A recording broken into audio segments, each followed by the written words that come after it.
Guys, Deluded Goon, I'm back again. YouTube's N'Golo Kante. England 5, Spain 2. England's under 17s are world champions. Going into the game, I don't need to tell you the impact of winning a World Cup at any level, what it will do. You're world champion. Added to that, there's an extra carrot in terms of getting revenge on the Spanish side because we all know they met earlier on in the year. Was it in the summer? Yeah, it was in the summer. The under 17s European Championships, and the Spaniards got the better of the English side on that occasion. So revenge, cap off a good tournament, cap off all the good talk that the English youth sides have been getting this year, the chance to join the under 20s with as world champions. So yeah, man, there's not much more to be said. That being said, first 6 minutes, and I really want you to stay with me when I say six, and I'm gonna allude to the point after. First 6 minutes, I'd say England were on top, more joy on the ball. Spaniards took a while to wake up.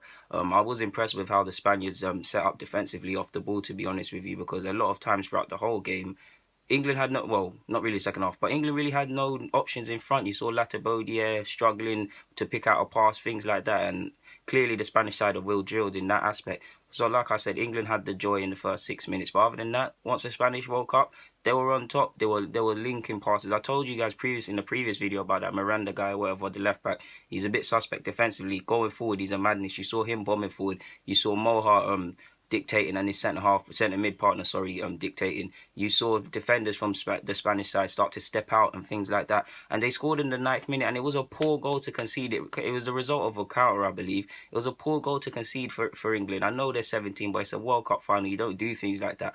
Morgan Gibbs-White, Foden, McCracken, they're just the midfield options. I think Oakley Booth, all the midfielders just too slow to engage and press from the front and be aggressive in that sense. They counter attack us.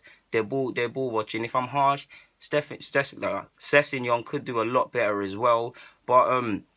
But yeah, how did they even score? Eventually, after the midfielders failed to deal with it initially, eventually they got a break down the side. Ball came in again, poor defending, not reacting, and Gomez reacts first. Eventually, after some good work by, I think, Cesar at this point, or was it Marinda? I can't remember the goals. There's been too many goals in this game. Either way, it's 1-0 at this point. Sergio Gomez gets his third goal of the tournament. England are 1-0 down the final, and it's vital how you step up and react. And it's a good learning experience that these boys went down, because they will remember these lessons for years to come. Is how you react from this. And we almost reacted instantly. Hudson-Odoi, low-key, was the best player out of England on that pitch. Down that left-hand side, the right back could not cope with him, and he almost helped equalise early on, straight after, almost set up a cross. I can't even say, I can never say his name. Dooley, poor, not, I don't want to say poor header, but he couldn't get it. It wasn't meant to be, basically. Missed opportunity. But the Spanish are growing. They're dictating play. England are kind of going into a shell initially in this passage after conceding the goal. I wasn't impressed. I can't lie. We've done the job, but I wasn't that impressed. 30th minute, 2 down. Again, poor marking, not following runners. Is it a lot? Oh, it was just a poor goal to concede, man. I just Ruiz done very well to keep it alive. Cesar done very well to keep it alive. And Thingy reacts first. Sergio Gomez, I believe, react first. Sweeping counter. We caught 3 versus 3 at some times, and 4 versus 4. It's 2-0, and how you react from 1-0 down, let alone 2 in the cup final, World Cup final, speaks volumes, and you really have to pull your finger out and do something about it. So we're 2-0 down. We're shell shocked in that regard. Yeah, man, need to wake up and do something about it, man. We're overplay. We at times we're getting caught overplaying. People are not showing for the ball in the right positions. I do feel Foden is playing the game a bit too much. He needs to be a bit more decisive. It's a final. I must admit, I wasn't impressed. I was not impressed by watching that game in the first half. So yeah, man. Only saving grace is the 43rd minute or something like that. Lovely cross from Sessegnon. He's someone that wants to win the game. Reacts from having a hand to play in the conceding the first. Lovely ball in. Brewster, who was quiet, he didn't really get no service in the first half. Reacts with a thumping header. It's 2-1, and there's something to work with in that regards at half time. After half time, second half, I don't know what it is with England, but we decided to wake up. We decided, okay, it's a cup final, we need to win this. You saw runners, variations of runners. Latabodiere and his centre half partner finally had some options in the play. Foden started to switch up the play rather than constantly coming inside. He started to go down the flanks. Hudson-Odoi was quality, so he kept doing his thing. Sessegnon started to go forward a bit more. We really started to believe in ourselves. I don't know what these men said at half time, but it worked. And 57th minute, I believe it was Gibbs-White who got the equaliser. Correct me if I'm wrong. It's lovely play between Foden. He played in Sessegnon. Ball comes in. Gibbs-White cannot miss that with the outside of his foot. It's 2-1 at this point. 2-2, sorry. So yeah, man.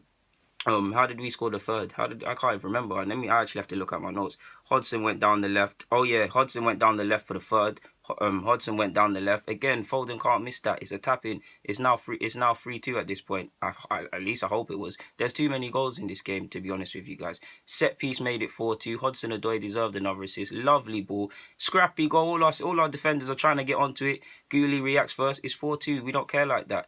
And Foden, 52nd minute, insult to injury with the 5-2.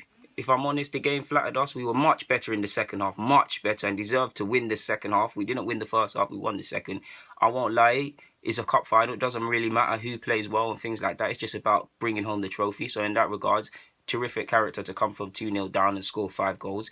Terrific character to not let your heads drop throughout the whole game, to be honest.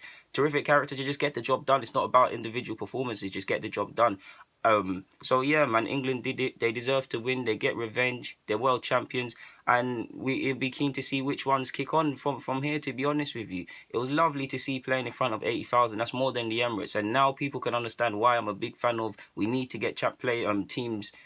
Academies playing in the championship or playing in front of proper crowds, because you learn how to fight, you learn desire. Like I said, 80,000, that is more than the Emirates. That is more than the majority of these players when they go back to their club sides. They're not going to play in that. They're going to be in the under-23s, under-18s, maybe a couple first team here and there, but they're not going to consistently play in front of this. People were shouting, Jadon Sancho weren't there, but at one game in a period in this tournament, people were shouting, Jadon, Jadon. Now, Jadon Sancho is fairly new in this football thing. He's starting his career. So imagine if Indian fans will go crazy for Jadon Sancho. Imagine if Messi and them players came. I do think there's an untapped market in India. But away from that, I'm happy for the players, man. They got the job done. For me, Hudson-Odoi, without a doubt, is the man of the match, man. Low key. He had the right back on toast. He was always positive. He was always decisive. He always looked like he wanted to make something happen. But guys, there's really not much more to be said. One criticism, all of them midfielders have to watch their runners. They have to learn to watch their runners. Foden, he's a lovely player and he's got the world at his feet, but he needs to stop. He shows his youth at a lot of incidences. He needs to stop overplaying. Sometimes he's play acting. Sometimes he can get his head, really just needs to get his head up. But yeah, they deserve to win based on their performance in the second half. First half, it was appalling, let's be honest. But they did the job. They're world champions at the end of the day. They joined the under-20 side as world champions. And on that note, guys, Delu Laguna, I'm signing out. Get in the comments, subscribe, do the rest of it.